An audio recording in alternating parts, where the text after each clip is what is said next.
오늘 우리에게 주신 하나님의 말씀은 레위기 11장 45절 말씀입니다.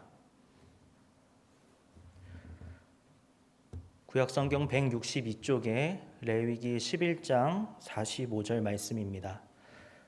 다 함께 한 목소리로 봉독하겠습니다. 나는 너희의 하나님이 되려고 너희를 애굽 땅에서 인도하여 낸 여호와라. 내가 거룩하니 너희도 거룩할지어다. 아멘. 지금 목사님들께서 온라인 소그룹 세미나에 참석 중이신 관계로 제가 지난주에 이어서 오늘도 수요예배 시간에 여러분과 함께 말씀을 나누게 되었습니다. 그래서 이왕 이렇게 2주 연속으로 말씀을 나누게 된 김에 지난주에 나눴던 그 말씀의 내용에 이어서 함께 말씀을 나누려고 합니다. 혹시 지난주 말씀 내용 기억하시는지 잘 모르겠습니다. 우리 인생의 목적이 무엇이 되어야 하는가, 그것에 대해서 함께 말씀을 나누었었는데요. 우리 인생의 목적은 다른 그 무엇도 아니라 하나님 그 자체가 되어야 한다라는 내용으로 말씀을 나누었습니다. 그리고 오늘은 그 우리의 삶의 목적이 되시는 하나님께서 우리에게 너희는 거룩하라 라고 말씀을 하셨는데, 이 거룩이란 도대체 무엇이고, 또 하나님께서는 도대체 어떠한 이유로 우리에게 거룩하라고 명령을 하신 것인지, 그 이유에 대해서 함께 말씀을 나누겠습니다. 먼저 거룩이라는 그 단어에 대해서 함께 알아보겠습니다. 이 거룩이라는 단어는 히브리어로 코데시라는 단어인데, 그 뜻은 잘라냄 그리고 분리함이라는 의미를 가지고 있습니다. 다른 말로 하면 더러움과 분리된 상태를 일컫는 것이 바로 이 코데시라는 단어입니다. 즉 하나님께서 너희는 거룩하라 이렇게 말씀하신 것은 너희는 더러움에서 분리되어야 한다. 너는 이 세상에서 구별되어야 한다. 이렇게 말씀하신 것과 같습니다. 그런데 하나님께서는 왜 우리에게 거룩하라고, 또 너희는 더러움에서 구별되어야 한다고 이렇게 말씀을 하신 것일까요? 지난주 말씀 내용을 다시 한번 떠올려 보겠습니다. 출애굽의 과정 속에서 이 이스라엘 백성들은 자신들에게 어떤 어려움이 닥칠 때마다 하나님을 원망했고, 심지어는 금송아지 우상까지 만들면서 숭배하기에 이르렀습니다. 그런 모습을 보시면서 하나님께서는 이스라엘 백성들에게 뭐라고 말씀하셨습니까? 내가 너희에게 한 약속이 있으니까 너희를 가나안 땅에 들어가게는 하겠다. 하지만 나는 너희들과 함께 가지 않겠다. 이렇게 말씀을 하셨습니다. 이러한 하나님의 말씀에 모세는 주님께서 함께 가지 않으신다면 우리도 가나안 땅에 들어가지 않겠습니다. 이렇게 대답을 했습니다. 이스라엘 백성들은 하나님께서 약속하셨던 그 젖과 꿀이 흐르는 풍요로운 가나안 땅, 그것이 그들의 인생의 목적이었지만, 모세는 이 이스라엘 백성들과는 다르게 가나안 땅이 목적이 아니라 하나님의 임재, 하나님 그 자체가 목적이었기 때문에 하나님이 없는 가나안 땅은 필요치가 않았던 것입니다. 그래서 모세는 가나안 땅이 아니라 하나님을 선택하고 하나님과 함께 있기를 원했던 것입니다. 지난주에는 여기까지만 말씀을 나눴었는데, 오늘은 조금 더 깊게 모세의 마음을 들여다보겠습니다. 출애굽기 33장 15절 말씀은 이렇게 기록이 되어 있습니다. 모세가 여호와께 아뢰되 주께서 친히 가지 아니하시려거든 우리를 이곳에서 올려보내지 마옵소서. 하나님께서 나는 너희와 함께 가지 않겠다 이렇게 말씀을 하시니까, 모세는 주님께서 가지 않으시면 우리도 가지 않겠습니다 이렇게 대답을 했습니다. 그리고 이어서 16절에서 이렇게 이야기합니다. 나와 주의 백성이 주의 목전에 은총 입은 줄을 무엇으로 알리이까? 주께서 우리와 함께 행하심으로 나와 주의 백성을 천하 만민 중에 구별하심이 아니니까. 자, 모세가 뭐라고 이야기를 했습니까? 나와 주의 백성이 주의 목전에 은총 입은 줄을 무엇으로 알리이까? 우리가 주님께 은총 입은 것을 무엇으로 알 수가 있습니까? 이렇게 물으면서 주께서 우리와 함께 행하심으로, 주님께서 우리와 함께 계심으로, 우리와 동행하심으로 나와 주의 백성을 천하 만민 중에 구별하심이 아니니까. 주님께서 우리와 함께 행하심으로 우리를 거룩하게 구별하신 것이 아닙니까? 이 세상과 다르게 구별하신 것은 주님께서 우리와 함께 하심이 아니십니까? 즉 우리가 거룩하게 된다는 것, 우리가 더러움에서 분리가 되고 이 세상에서 구별될 수가 있는 것은 하나님께서 우리와 함께 하시기 때문이다 라고 모세는 고백했던 것입니다. 오늘날 많은 성도들이 오해하는 것이 있습니다. 교회에서 봉사하고 기도하고 예배하고 착하고 선량한 사람이 되어서 친절하고 착한 인생을 살면 그것이 거룩한 삶이라고 생각을 합니다. 하지만 그것은 오해입니다. 성경은 거룩을 그러한 것이라고 설명하지 않습니다. 그렇다면 성경이 말하는 거룩이란 무엇이겠습니까? 방금 읽었었던 출애굽기 속 모세의 말처럼 성경이 말하는 거룩은 바로 하나님과 함께 하는 것입니다. 시편 143편 2절에는 이렇게 기록이 되어 있습니다. 주의 눈 앞에는 의로운 인생이 하나도 없나이다. 또 로마서 3장 9절과 10절에는 이렇게 기록되어 있습니다. 그러면 어떠하냐? 우리는 나으냐? 결코 아니라. 유대인이나 헬라인이나 다 죄 아래에 있다고 우리가 이미 선언하였느니라. 기록된 바 의인은 없나니 하나도 없으며. 아담의 원죄 이후에 우리는 모두가 다 원죄를 갖고 태어나게 되었습니다. 그래서 이 땅에 의인이란 존재하지 않습니다. 하나님 눈앞에서 의로운 인생이란 하나도 없고 유대인이나 헬라인이나 모두가 다 죄 아래에 있는 존재입니다. 나도 죄인이고 이 사람도 죄인이고 저 사람도 죄인입니다. 우리 모두가 다 죄인인 것입니다. 그렇게 모두가 다 똑같이 죄인인 우리가 무슨 수로 어떠한 방법으로 이 죄를 씻을 수가 있겠습니까? 우리의 어떤 노력도 어떠한 선한 행위도 어떠한 공로도 우리의 죄를 씻을 수는 없습니다. 죄악으로 가득한 이 세상에서 우리는 세상과 전혀 다를 바가 없다는 것입니다. 우리와 이 세상은 똑같이 죄로 가득 차 있습니다. 우리는 세상과 전혀 구별되지 않았습니다. 즉 우리는 전혀 거룩한 존재가 아니고 우리의 노력으로는 절대로 거룩해질 수가 없다는 것입니다. 그렇다면 우리가 어떻게 해야겠습니까? 우리가 어떻게 해야지 하나님께서 너희는 거룩하라 라고 말씀하셨던 그 명령에 순종해서 우리가 거룩을 이루고 죄로부터 분리되고 이 세상과 구별된 거룩한 인생을 살아갈 수가 있겠습니까? 그것은 죄가 없으시고 너무나도 거룩하셔서 우리의 죄까지도 모두 다 씻을 수 있는 하나님과 함께하는 것입니다. 하나님이 우리와 함께 하심으로 우리는 이 세상의 어떤 것과도 구별된 특별한 존재가 될 수가 있습니다. 우리의 어떤 노력이나 공로가 아니라 하나님 그 자체, 하나님의 임재, 그것이 우리를 거룩하게 하고 우리의 죄를 씻겨주고 우리를 세상으로부터 구별시켜주는 것입니다. 지난주에도 말씀드렸듯이 오늘날 많은 성도님들이 하나님 그 자체에는 별로 관심을 두지 않습니다.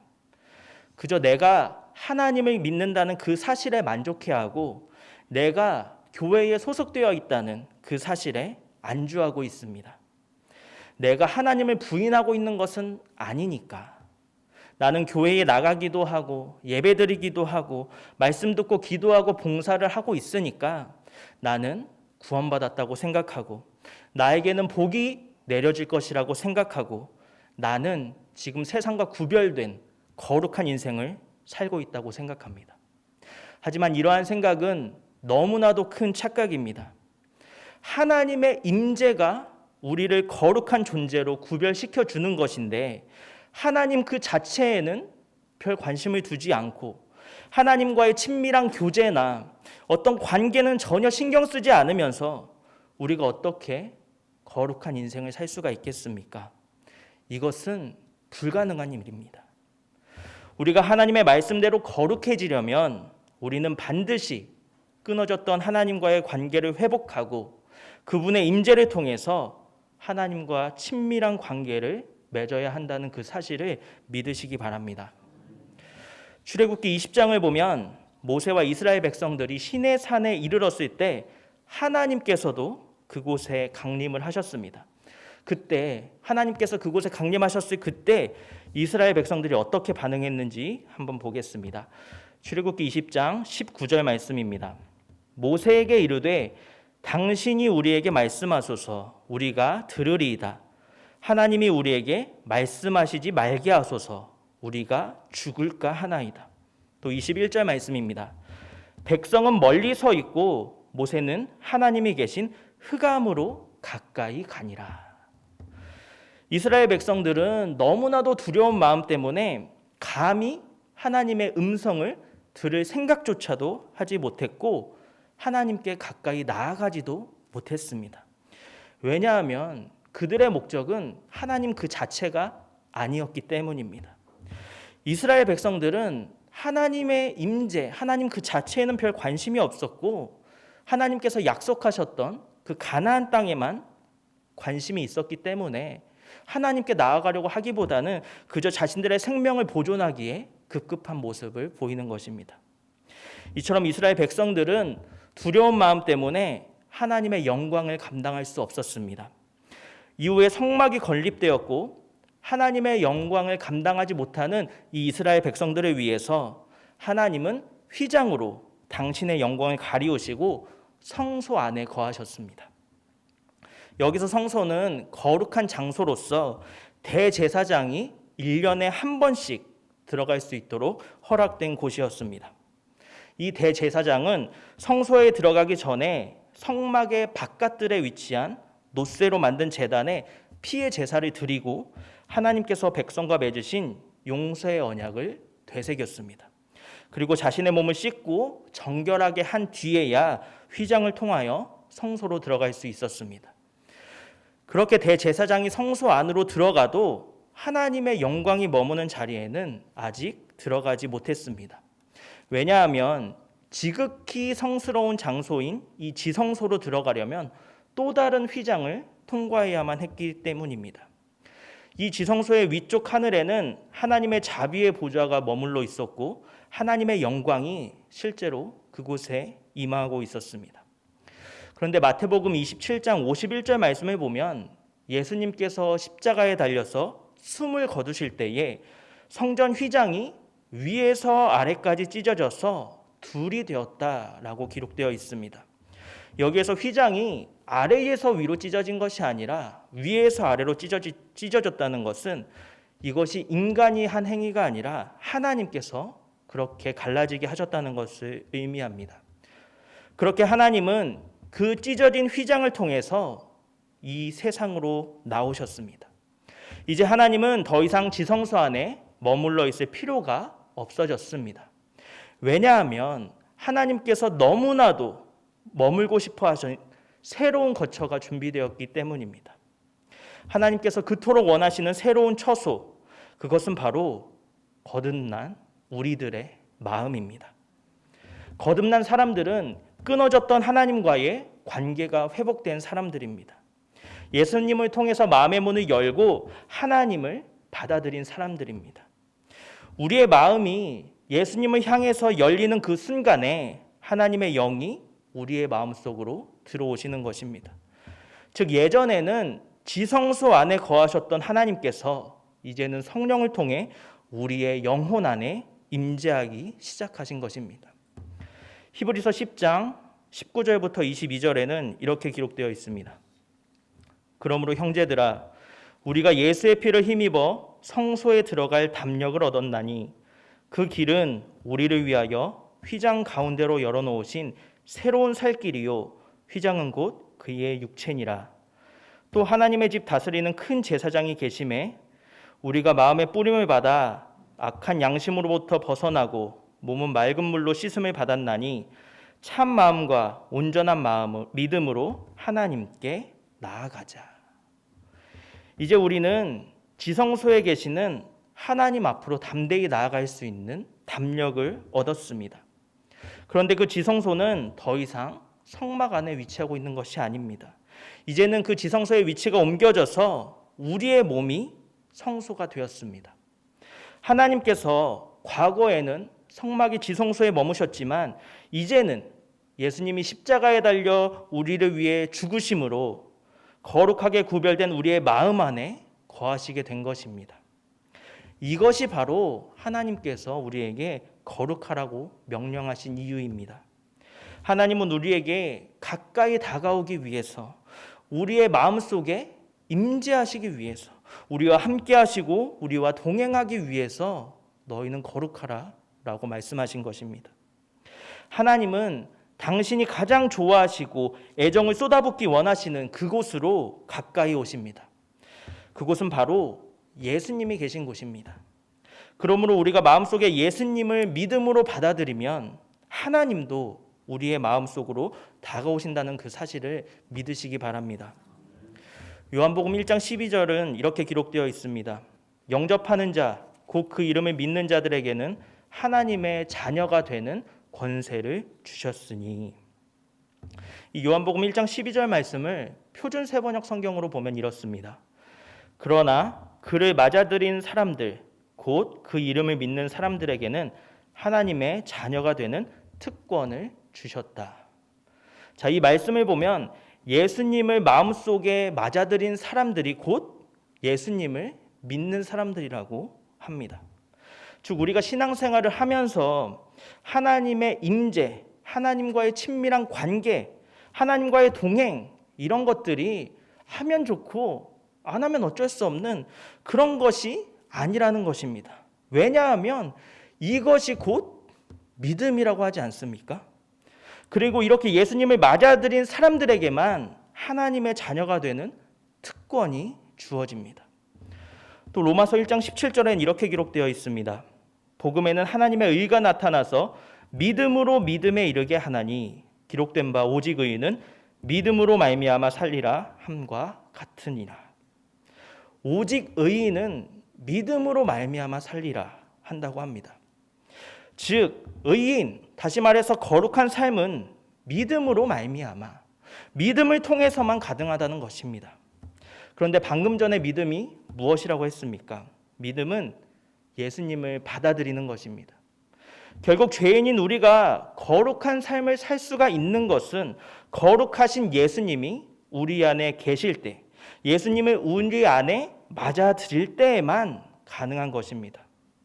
마지막으로 요한계시록 3장 20절엔 이렇게 기록되어 있습니다. 볼지어다 내가 문 밖에 서서 두드리노니 누구든지 내 음성을 듣고 문을 열면 내가 그에게로 들어가 그와 더불어 먹고 그는 나와 더불어 먹으리라. 우리는 신앙생활을 하면서 주님이 내 안에 계시면 내 삶에 주님께서 놀라운 일을 행하시길 바랍니다. 주께서 놀라운 일을 행하시지 않으시더라도 주께서 내게 능력을 주셔서 내가 놀라운 일을 하고 싶어 합니다. 내 삶의 문제들을 척척 해결하고 또 성경 속 위대한 인물들처럼 내가 하나님께 크게 쓰임받는 위대한 사람이 되고 싶어 합니다. 그런데 하나님께서 우리에게 원하시는 것은 그런 거창한 것이 아닙니다. 우리가 마음의 문을 열고 주님을 영접하면 주님은 우리와 함께 더불어 먹고 우리는 주님과 더불어 먹는다고 합니다. 이 말씀은 우리가 인생을 살아가면서 너무나도 자주 말하는 말과 굉장히 닮아 있습니다. 바로 밥 한번 먹자는 겁니다. 밥 한번 먹자. 사랑하는 성도 여러분, 주님은 우리와 밥 한번 먹자고 하십니다. 함께 교제하자고, 나와 함께 이야기 나누자고, 나와 더 가까워지고 나와 더 친밀해지자고 말씀하십니다. 주님과 친밀한 교제를 나누며 사는 것, 그것이 주님을 믿는 것이고 그것이 이 세상과 구별되어서 거룩한 인생을 사는 것입니다. 주님의 밥 한번 먹자는 그 음성에 응답하시는 저와 여러분이 되시기를 바랍니다. 주님과의 교제를 통해서 또 주님과의 친밀한 관계를 통해서 또 주님과 동행하심으로 주님께서 우리에게 명령하신 그 거룩을 이루어 가시는 저와 여러분이 되시기를 바랍니다. 기도하겠습니다. 주님께서 거룩하시듯이 우리에게도 거룩하라고 말씀하신 주님, 이 세상 속에 살아가면서 우리도 모르는 사이에 세상 가치관에 매몰되어 어리석은 이스라엘 백성들처럼 주님이 아닌 가나안 땅을 바라보며 살아왔던 우리의 삶을 되돌아봅니다. 주님 너무나도 어리석은 우리를 불쌍히 여겨주시고 오늘의 말씀을 통해서 거룩의 의미를 되새기게 하셨으니 이제는 주님을 우리 마음에 모시고 주님과 교제하며 주님과 동행함으로 이 약한 세상과 구별된 거룩한 성도이자 주님의 자녀로서 이 세상을 살아가는 우리 모두가 될 수 있도록 역사하여 주옵소서. 감사드리며 살아계신 예수님의 이름으로 기도합니다. 아멘.